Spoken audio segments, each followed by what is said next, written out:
Chers amis du Club des Hommes en Noir, très heureux de vous retrouver. Pour rappel, l'émission que vous allez voir est un extrait seulement de l'intégralité du Club des Hommes en Noir. Si vous voulez profiter vraiment de nos émissions et des échanges qui sont présents, eh bien, allez sur notre chaîne YouTube, la chaîne YouTube de l'Homme Nouveau, cliquez sur le bouton rejoindre et puis profitez en avant-première, en priorité de la diffusion de l'intégralité de ces émissions. Sinon, vous pouvez également aller sur le site de l'Homme Nouveau, renseigner votre adresse courriel pour être prévenu de la diffusion de ces émissions du Club des Hommes en Noir.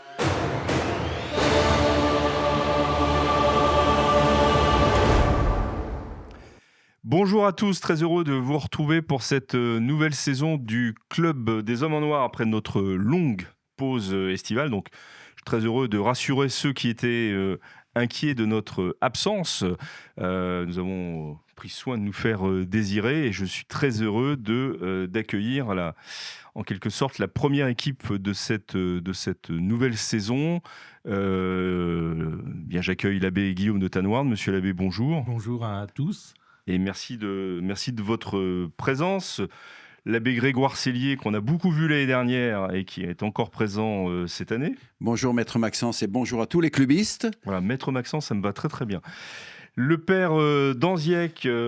Bonjour Philippe et bonjour à tous les habitués du Club des Hommes en Noir. À qui nous souhaitons un très bon anniversaire puisqu'il vient récemment, enfin il y a quelques semaines, de fêter ses 40 ans. Quelle jeunesse, donc c'est une jeunesse dont nous profiterons. Et puis le laïc de l'étape, vous le reconnaîtrez très vite à sa voix, même si vous ne le voyez pas, mais vous le voyez. Notre ami... Vous pouvez même l'entendre. Bonjour à tous. Notre ami Jean-Pierre Maugendre. Alors, ce Club des Hommes en Noir, vous le retrouverez si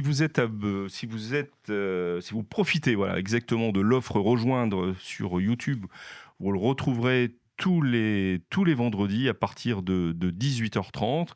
Et vous pouvez également le retrouver sur le site de l'Homme Nouveau, soit parce que vous êtes abonné à l'Homme Nouveau, soit en vous inscrivant gratuitement sur le site à partir du lundi suivant. Alors, cette émission va être consacrée au discours du pape François lors de son voyage en Asie, plus particulièrement le discours qu'il a prononcé à Singapour, qui portait sur la place, le rôle des religions par rapport au salut pour mener à Dieu. Mais avant, actualité oblige, nous enregistrons le mercredi 2 octobre, les Saints Anges Gardiens, qui vont bien nous assister, j'espère. Et le pape a prononcé Enfin, il y a eu une cérémonie à Rome dans laquelle 7 nouveaux péchés ont été élaborés, annoncés. Je vous donne cette liste de nouveaux péchés voulus par le pape François. Le péché contre la paix, le péché contre la création, contre les peuples indigènes, contre les migrants, le péché d'abus, le péché contre les femmes, la famille, les jeunes, le péché de la doctrine utilisée comme des pierres à jeter, et en fin de liste, le péché contre la pauvreté et le péché contre la synodalité, le manque d'écoute, de communion et de participation de tous. Un péché que nous ne commettons pas, puisque là, nous faisons synode et nous nous écoutons les uns les autres. Alors, je vous prends un peu au dépourvu, mais quelles sont vos réactions? L'abbé Tannouarn veut parler. Non, je ne sais pas, mais le pape nous avait déjà fait le coup des 15 péchés capitaux de la curie. C'est vrai, vous avez raison de le rappeler. Il n'était pas question de l'homosexualité, par exemple. Donc c'est une vision personnelle qu'il a d'un contexte.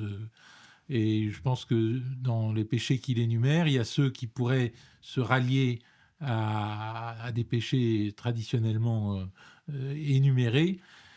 et puis ceux qui correspondent à des circonstances. Mais vous dites ce sont des perceptions personnelles du pape François, mais il a une fonction qui n'est pas personnelle, qui est universelle. Et donc, quand il énonce une telle liste, est-ce que ça, d'une certaine manière, ça s'impose pas et si j'ai bien compris, à nous, les à nous catholiques faisaient un petit commentaire de chacun des 7 péchés. Ouais, c'était présenté, chaque péché était présenté par les cardinaux avec une présentation, effectivement. Donc ça s'impose un peu à nous. Il y a un péché qui s'impose à nous, c'est faire de la doctrine des pierres qu'on jette à ceux qui n'ont pas la bonne doctrine.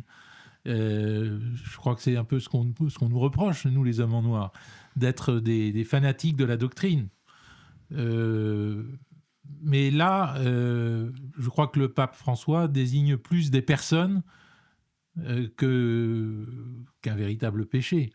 Qui aujourd'hui va s'estimer capable d'utiliser la doctrine comme autant de pierres jetées sur les autres. Je vous demande, est-ce que vous avez déjà vu ça Est-ce que c'est pas une disposition d'esprit en tous les cas qui est dénoncée? En tout cas, quand on relit Saint Paul, on peut se dire que notre brave apôtre avec un grand A pourrait être sous le registre de la doctrine en fonction de comment on l'entend, dans son intrépidité, dans son inflexibilité. On pourrait penser qu'il jette des pierres. Et je ne pense pas évidemment que Paul de Tarse, l'apôtre des nations, il ne jette pas des pierres, il jette des mots. Il jette des mots. Et puis c'est la puissance de Saint Paul. Non, après, je crois que d'une façon plus, si on prend un peu de hauteur sur, en fait, finalement, ce qui est un peu de communication, parce que moi aussi, je peux faire la liste des 7 péchés adressés à mes paroissiens, le péché de ceux qui font pas le ménage, de ceux qui arrivent en retard à la messe, de ceux qui baillent pendant mes sermons. Si vous voulez, ça peut faire rire et ça peut... Personne ne baille pendant voilà, je sais rien, mais si vous voulez, un péché d'abord, en fait, c'est une désobéissance à la loi de Dieu. Donc évidemment, celui qui pêche contre la famille ou contre les migrants, ces péchés existent déjà, en fait, il les souligne juste, parce qu'évidemment qu'on doit avoir une sollicitude pour l'étranger, évidemment qu'on doit respecter la création, et évidemment avec le respect qu'on doit à la personne du souverain pontife, on n'a pas attendu que le pontificat du pape François pour savoir qu'il y avait des péchés dans ce domaine-là. Lui, je pense d'un point de vue pastoral, il essaye de souligner ce qui lui semble être peut-être préoccupant pour l'ensemble des baptisés dont il a la responsabilité en tant que pape. Voilà. Moi, peut-être le seul péché... Il dit il faut, pour que l'Église soit crédible, il faut quand même qu'on fasse son examen de conscience aujourd'hui sur ces Je pense qu'il est dans son rôle, évidemment. Le seul peut-être réserve que j'aurais, ou une petite circonspection, c'est le péché contre la synodalité, dont... déjà, c'est un terme qui est donc peu de gens voient exactement une définition claire. Donc, on a un peu l'impression que là, comme c'est un axe qu'il souhaite donner avec son équipe à l'Église, voilà, faut plutôt être d'accord avec moi sur ce domaine-là, et ça serait regrettable si vous étiez contre. Bon, en termes de synodalité, justement, je trouve que c'est un peu curieux. Mais on peut rappeler d'ailleurs que la dernière phase du synode sur le synode vient de s'ouvrir et se terminera à la fin du mois d'octobre. C'est peut-être aussi pour souligner, pour appeler à une application de toute l'Église. Et à propos de toute l'Église, je me tourne vers l'abbé Cellier. Mais ce matin, je lisais le commentaire de Guénois dans le Figaro. De Jean-Marie Guénois, dans le Figaro. Religieux de Figaro. Il cite tout simplement la présentation du premier péché par Schönborn, qui est quand même celui qui a fait le catéchisme de l'Église catholique, un dominicain qui est pas un rigolo, quoi. Voilà ce qu'il dit. Et c'est donc écrit par le pape lui-même. Hein. Et j'ai cru que c'était du Laurent Gérard faisant une présentation Voc, vous voyez, un pastiche Voc. J'ai honte des obstacles que nous mettons à la construction d'une Église vraiment synodale, symphonique, consciente d'être le peuple saint de Dieu marchant ensemble, reconnaissant cette commune dignité baptismale. Nous avons transformé l'autorité en pouvoir en étouffant la pluralité, en n'écoutant pas les personnes, en rendant difficile la participation de tant de frères et de sœurs à la mission de l'Église. Non mais je vous dis, c'est du Laurent Gérard, c'est un sketch comique, quoi. Une autorité qui ne se transforme pas en pouvoir, c'est pas grand-chose. Donc j'ai explosé de rire quand j'ai lu ça, en me disant, non mais c'est n'importe quoi. Chers amis, vous êtes en train de regarder le Club des Hommes en Noir. Je me permets juste de vous dire que saint Ambroise disait que nous ne serons pas jugés sur ce que nous aurons donné, mais sur ce que nous aurons gardé. Vous nous regardez ? Eh bien, ne gardez pas pour vous tout cela, donnez-vous. Allez maintenant dans la description de la vidéo pour effectuer votre don. Un grand merci. Jean-Pierre, est-ce que vous allez vous confesser prochainement avec cette liste de péchés? La première réflexion, je trouve hallucinant. On a l'impression que le pape, il prend l'Église comme sa propriété. Voilà, l'Église, c'est sa propriété, il décide ceci, il décide cela, alors que le rôle du pape, c'est de transmettre ce qu'il a reçu. Et comme l'Église, c'est sa propriété, on est dans une immédiateté, dans une soumission au vent dominant de l'instant qui n'a rien à voir. Je crois que c'est Léon Bloy qui disait, voilà, nous devons ici-bas être des pèlerins de l'absolu. Ce message n'a rien à voir avec celui que transmet le pape.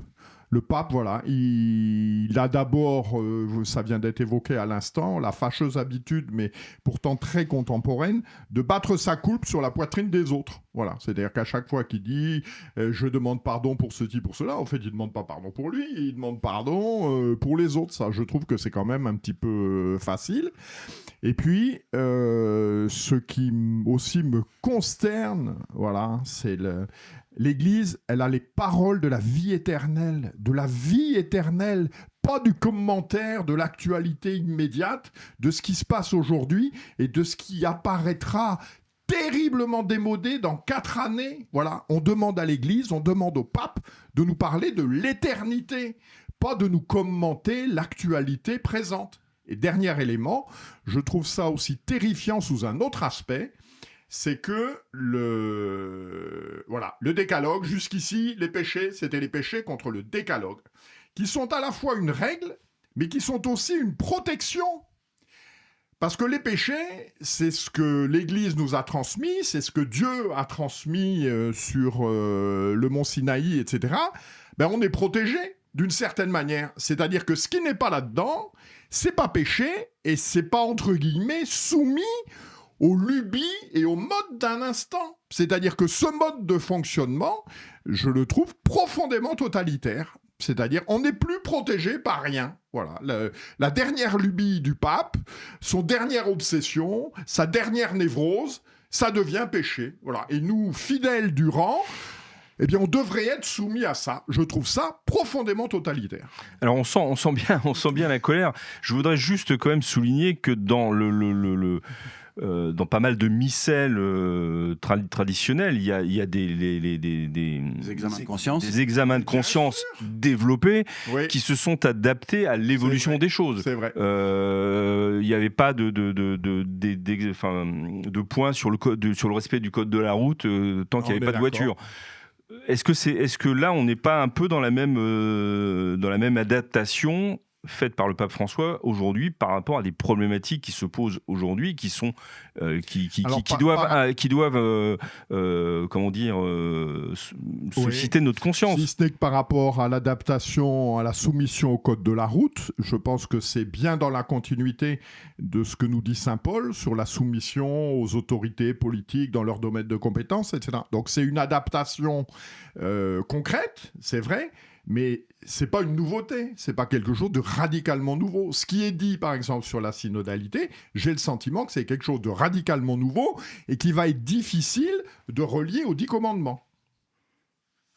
Oui, bah, en fait, c'est dit dans le titre de l'article de Jean-Marie Guénois, les 7 nouveaux péchés capitaux. Moi, c'est vraiment... Péchés, il dit pas capitaux. Les 7 nouveaux péchés, pardon. Les 7 nouveaux péchés, bon, c'est le côté nouveau, en fait. C'est-à-dire qu'évidemment, que ça n'a rien de nouveau, encore une fois, je l'ai dit à l'instant, voilà, le respect de la création, évidemment, ça se respecte. Maintenant, l'impression que ça devient tout ça, enfin, c'est un peu une clé de lecture avec une orientation, voilà, un peu personnel, voilà. Donc, c'est exactement ça. C'est une clé de lecture personnelle.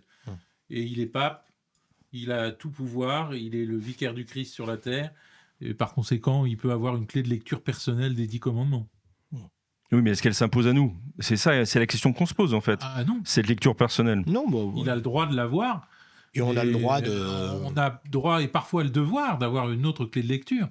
Peut-être que moi, je suis concerné par les 10 commandements d'une autre façon que le pape François. Et donc, il faut que j'ai d'autres clés de lecture que lui pour observer ces commandements absolus de Dieu. Chers amis, vous êtes de plus en plus nombreux à regarder les vidéos du Club des Hommes en Noir. Et cela nous touche énormément. Mais savez-vous que la plupart des gens qui regardent nos vidéos ne sont pas abonnés à la chaîne de l'Homme Nouveau, et ça change tout.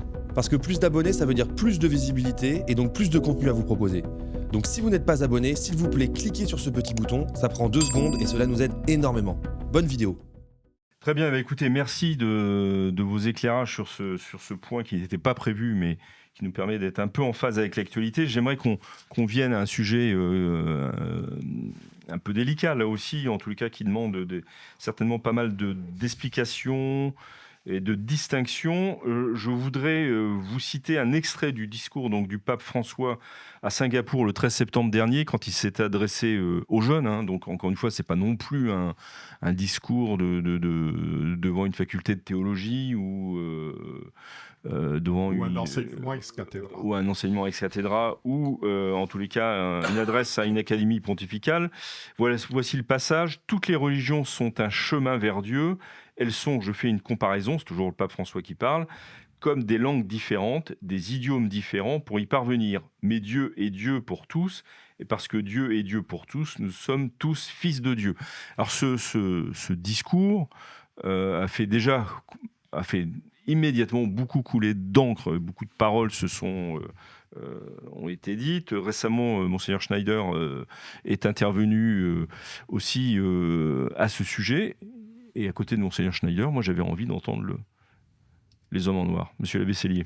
Alors, je voudrais poser un petit peu le cadre, n'est-ce pas ? Poser le cadre. Voilà, la doctrine catholique à propos des religions, donc des religions non chrétiennes et des schismes et des hérésies, se situe entre 2 affirmations fondées sur la foi. Première affirmation, hors de l'Église, point de salut. Deuxième affirmation, ceux qui, sans faute de leur part et mus par la grâce, cherchent Dieu de bonne foi, ne seront pas privés du salut. Voilà les 2 affirmations entre lesquelles se situe la doctrine sur les religions. Pas simple, quand même. Voilà. Au titre de la première affirmation, donc hors de l'Église, point de salut, il faut dire que les religions ne sont pas des voies de salut, parce qu'en tant qu'erronées sur le plan doctrinal et souvent immorales sur le plan de la morale, elles sont plutôt une voie de perdition.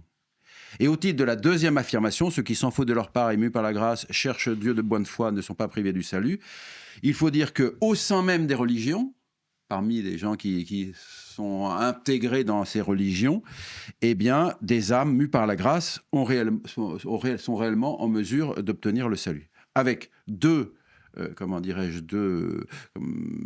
variantes, pas de variantes de subtilité. C'est que rappelle le magistère. Il ne faut pas oublier, à propos de cette possibilité du salut hors des frontières de l'Église visible, donc les 2 points suivants. Premièrement, ces âmes vivant hors de l'Église visible sont objectivement dans une situation beaucoup plus difficile que celles qui bénéficient dans l'Église des moyens ordinaires du salut, tels que les sacrements, n'est-ce pas ? Et deuxièmement, la grâce qui meut ces âmes les pousse à rejoindre l'Église visible dès que les conditions pour le faire seront réunies. Conditions physiques, c'était ce que l'on avait vu dans la théologie traditionnelle, et conditions psychologiques, c'est ce que les dernières dizaines d'années, peut-être le dernier siècle, nous a permis de saisir que à l'intérieur d'un mode de pensée, il peut y avoir parfois des obstacles, des difficultés objectives qui rendent... Voire invincibles. Voilà, voire invincibles. Voilà. Donc ça c'est probablement pas un apport nouveau, une perception nouvelle des difficultés psychologiques qui peuvent rendre quasi impossible de rejoindre l'Église visible, même si physiquement on le pourrait. L'abbé Sellier aime beaucoup parler comme s'il était en chair, en fait. Il nous fait un cours à chaque fois.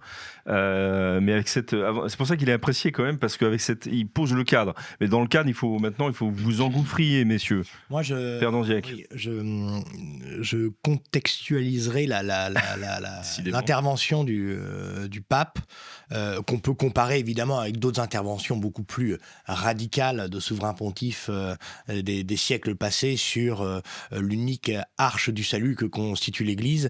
C'est qu'il y a un phénomène tout à fait nouveau, peut-être inédit dans l'histoire de l'humanité depuis à peu près 150 ans. C'est vraiment l'avènement d'un athéisme généralisé. C'est-à-dire qu'aujourd'hui, on est confronté à une situation où il y a une majorité de gens qui ne croient pas en Dieu, qui ne croient pas en une force transcendante. Mitterrand dirait les forces de l'esprit. Or, dans ce contexte-là, il est évident qu'il est mieux de croire à quelque chose que de ne croire à rien. Voilà. Donc, il me semble qu'il y a... Vous pensez que c'est ce que... Je ne sais pas. François Je n'en sais rien. C'est vrai que c'est un exercice souvent délicat de savoir ce que veut dire le pape. Voilà. Mais je dirais juste que peut-être pour planter le décor, pour rajouter un peu à l'explication de l'abbé Sellier, je pense que c'est important aussi que les gens qui nous écoutent et qui nous regardent voient cela si jamais ils sont tentés de comparer avec d'autres situations historiques, d'autres interventions historiques dans le passé de pape. Aujourd'hui aussi, le contexte a changé.